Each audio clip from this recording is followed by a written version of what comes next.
ಬಹಳ ವರ್ಷಗಳ ಹಿಂದೆ ಮಂತ್ರಾಲಯದ ಹತ್ತಿರದ ಒಂದು ಪುಟ್ಟ ಹಳ್ಳಿಯಲ್ಲಿ ಸಿದ್ಧ ಎಂಬ ಪುಟ್ಟ ಬಾಲಕನಿದ್ದನು. ಅವನಿಗೆ ತಂದೆ ತಾಯಿ ಯಾರೂ ಇರಲಿಲ್ಲ. ಅತ್ಯಂತ ಬಡತನದಲ್ಲಿದ್ದ ಆ ಬಾಲಕನಿಗೆ ರಾಯರೆಂದರೆ ಪಂಚಪ್ರಾಣ.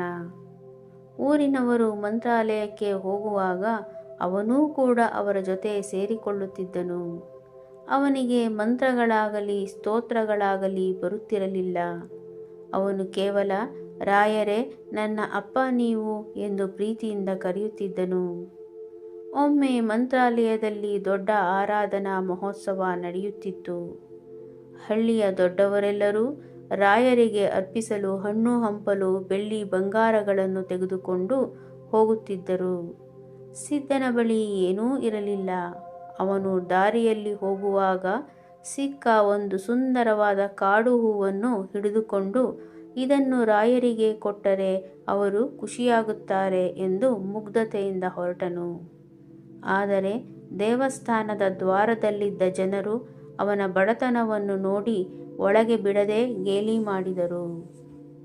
ಮನನೊಂದ ಸಿದ್ಧನು ದೇವಸ್ಥಾನದ ಹೊರಗಿನ ಮೆಟ್ಟಿಲ ಮೇಲೆ ಕುಳಿತು ಕಣ್ಣೀರು ಹಾಕುತ್ತಾ ನಿದ್ರೆಗೆ ಜಾರಿದನು. ಅಂದು ರಾತ್ರಿ ರಾಯರು ಅವನ ಕನಸಿನಲ್ಲಿ ಬಂದರು. ಸಿದ್ಧ, ನೀನು ತಂದ ಹೂವು ನನಗೆ ಎಲ್ಲಕ್ಕಿಂತ ಹೆಚ್ಚು ಇಷ್ಟವಾಯಿತು. ನೀನು ಇಲ್ಲಿ ಏಕೆ ಮಲಗಿದ್ದೀಯಾ? ಒಳಗೆ ಬಾ ಎಂದು ಕರೆದರು.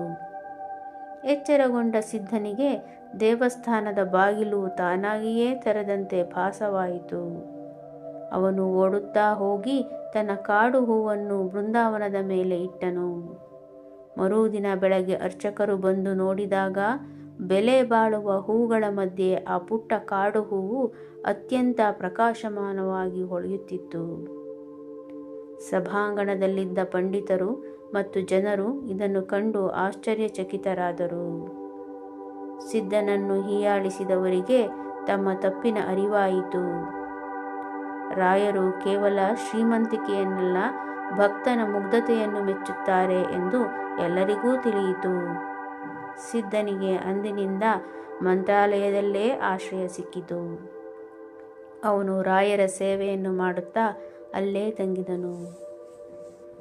ರಾತ್ರಿಯ ಸಮಯದಲ್ಲಿ ಮಂತ್ರಾಲಯದ ಬೃಂದಾವನದ ಮುಂದೆ ಪುಟ್ಟ ಬಾಲಕ ಸಿದ್ಧನು ಕಣ್ಣು ಮುಚ್ಚಿ ಪ್ರಾರ್ಥಿಸುತ್ತಿದ್ದ. ಬೃಂದಾವನದಿಂದ ಒಂದು ದಿವ್ಯವಾದ ಕೈ ಹೊರಬಂದು ಬಾಲಕನ ತಲೆಯ ಮೇಲೆ ಆಶೀರ್ವದಿಸಿದಂತಾಯಿತು. ಸುತ್ತಲೂ ಮಂದವಾದ ದೀಪದ ಬೆಳಕು ಮತ್ತು ಶಾಂತ ವಾತಾವರಣವಿತ್ತು.